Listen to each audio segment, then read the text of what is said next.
And welcome to the Toffee Blues, your source for all things Everton. And in this video, I'm basically going to be going over the potential signing of Kenny Tete, who I think at this point of recording has probably been the most concrete link we've had so far. We're recording this at the end of June.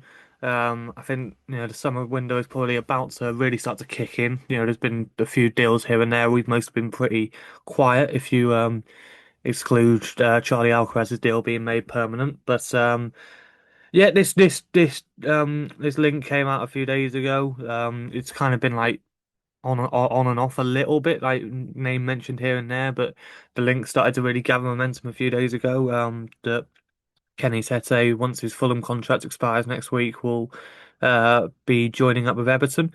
The latest reports now seem to be that Fulham have made a bit of a last-ditch attempt increase in pay in order to try and keep hold of him.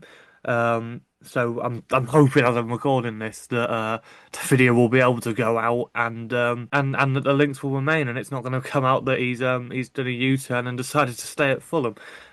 Because yeah, as I say, I think the overall reaction to this bit of news was overly positive, and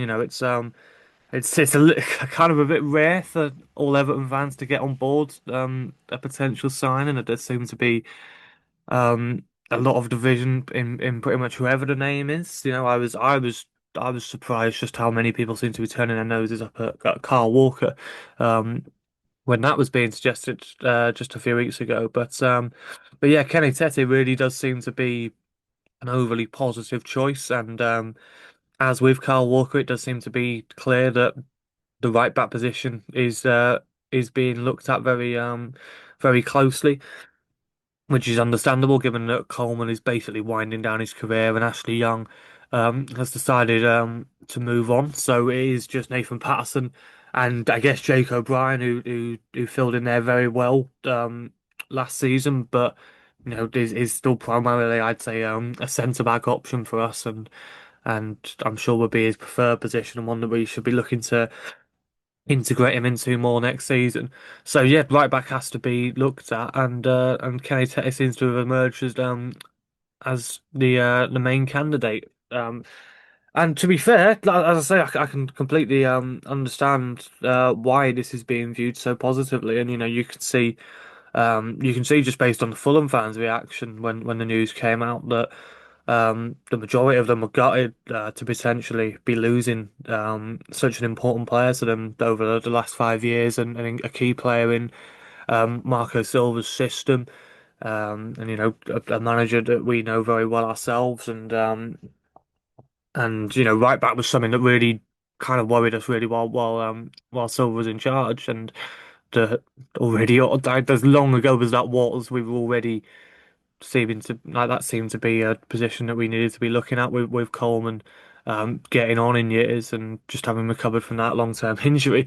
And it's crazy that even now we still haven't really we haven't got a recognised replacement for Coleman yet. Nathan Patterson doesn't seem to be it. Um, and obviously, Ashley Young was never going to be a long-term replacement, even if he was staying on for another year. And Kenny Tete is no spring chicken.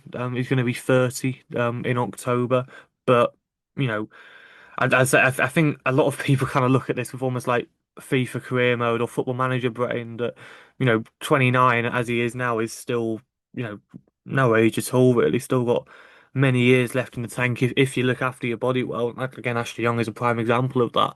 Um, and obviously there are a few concerns over Kenny Tette's injury history, but if you look further into it, it does kind of seem to be that last season's knee injury is the only kind of major injury he's had in his time in the Premier League. There's been a few niggles here and there that have kept him out for a few weeks at a time, but nothing major. And I'm no expert on this sort of thing, but it does seem to be the case that if it's not a recurring injury in the same place, and they're not like long-term injuries to keep them out for extended periods of time, then it's maybe not so concerning. I imagine, say, Calvert-Lewin's injury history in particular would look considerably worse. Tete had a bad injury last season, but most players have at least one major injury in their career. It doesn't exactly mean they're specifically injury prone. So I don't think that's too much of a worry. And the and the thing seems to be that if he's fit, he plays for Fulham. He's a very important player for them. You know, he got 21 starts last season, and as I say, that the only real interruption to that, we would have probably got a number in the high 30s if not for that knee injury.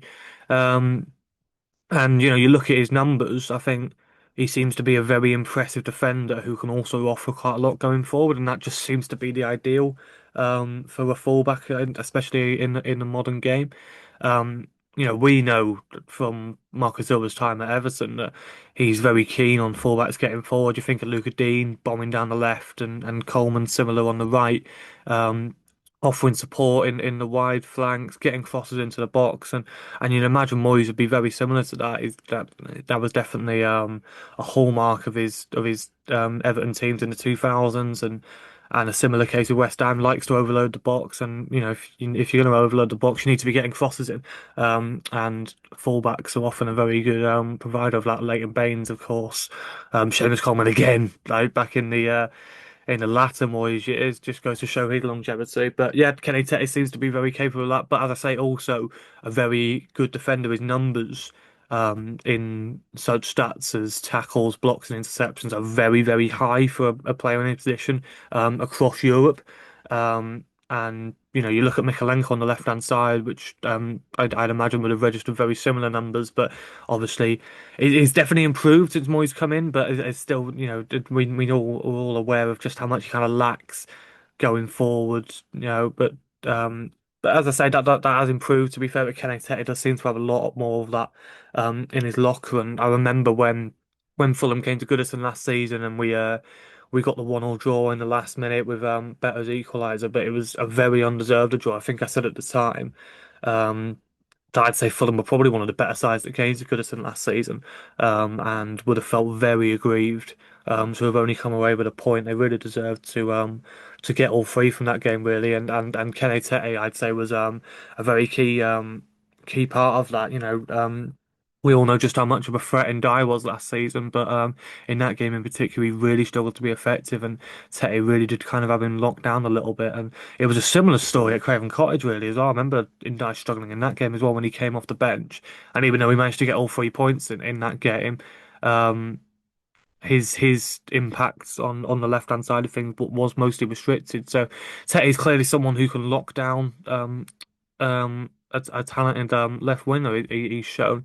Um, but as I say, he does also seem to offer something going forward. He's not shy to have a shot by the look of his stats, even though he doesn't score so many. He's only scored 4 times in 5 years at Fulham, and two of them came in the Championship. So he's not exactly going to be a goal scorer for us. But yeah, like I say, he seems a really talented player that Fulham fans have really taken to and seem really keen on keeping hold of. And he does also seem to have settled very well at Fulham. If you look at his career, he was kind of in between places for a while, but you know, has spent 5 years as a key member down at Fulham. And so fingers crossed, he's looking to move on to a new challenge and isn't gonna have his hand twisted and be convinced to stay. Because yeah, I think overall, and I think, you know, I'm not hardly breaking new ground here. This does seem to be the general consensus, but this would be a very astute signing for us, and any signings that we can pick up on a free transfer, given how much money we're probably going to have to spend this summer to bolster the squad. And as I've said on the podcast with Harry throughout the season, looking ahead to next year, attacking players does seem to have to be a priority for us. But as I've said, and as we've all known for so long, right back is still a position that really needs to be looked at. Um, so yeah, for me, this is a no-brainer if you can get the deal over the line. Um, and provided he stays fit, I think he'll be a very, very important player for us. Hopefully for the next few seasons. You know, it's a 3-year contract that we're apparently looking to offer him.